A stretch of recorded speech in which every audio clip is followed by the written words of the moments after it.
Assalaamu calaykum. Dad badan ayaa waxay u haystaan qaniinimada inay tahay hanti oo keliya, balse maanta waxaan kula wadaagi doonaa in qaniinimadu aysan ahayn hanti aad heshay, balse ay tahay saddexdan shay aad kulusanto oo Ilaahay kugu manaysto. Haddii aad heshay saddexdan shay ama aad haysato, waxaad tahay qofka ugu qaniinsan ee adduunka ku nool maanta. Kusoo dhawaada saaxiibayaal muuqaalkeena maanta.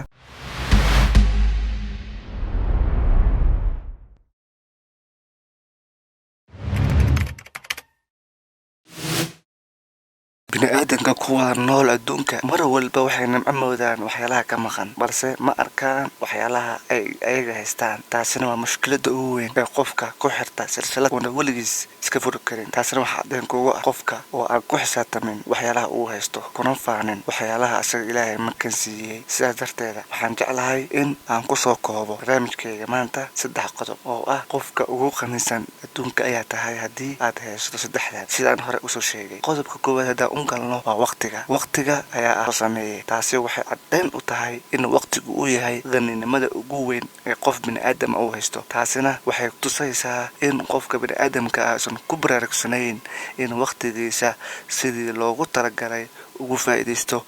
Haddii ay noqon lahayd cibaado wanaagsan iyo ku dhawaansho Alle, iyo inuu wax ku barto, iyo inuu ku shaqaysto, iyo inuu dadka xanuunsan ku booqdo, waqtigaaga inta badan Ilaahay ayaa kuu miisaamay ama kuu qaybiyay.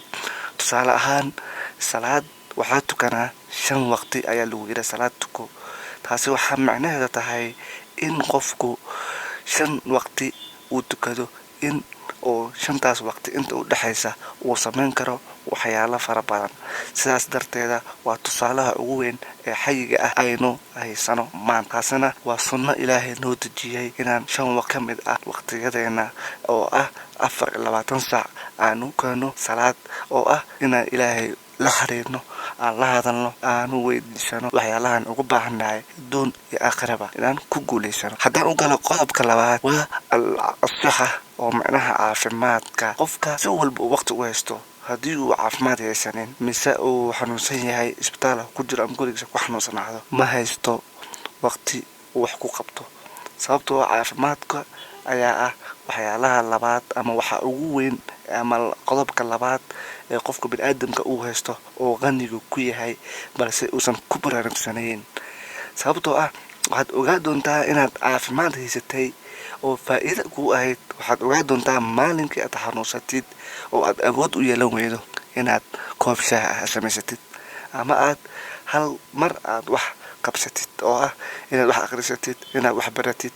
maalinkaas ayaa waxa ku calaacali doontaa oo dhihi doontaa Ilaahu mar unan caafimaad lahaa, waxyaalahaas oo dhan waa qabsan lahaa. laakiin maanta caafimaadka waad haysataa, balse ma ogid qiimaha uu caafimaadka uu ku leeyahay. sababtoo ah haddii aad ogaa lahayd qiimaha caafimaadku ku leeyahay, hal sakiin ma qasaari lahayn oo wax macla yacni ah oo noloshaada waxba u taraynin adduun iyo aakhiro kuma aadan mashquuli lahayn. inta badan dadka dunida guuleystay waxay la falgalaan ama og yihiin 3 shay oo aan hadda 2 qodob sheegay. midda koowaad ay ahayd waqtiga, midda labaadna ah caafimaadka. waa 3 shay aan kala maarmaynin. haddaan u galo qodobka 3aad waa al-himma, qofka inuu hami leeyahay. haddaad hami leedahay waxaa tahay qof qani ah.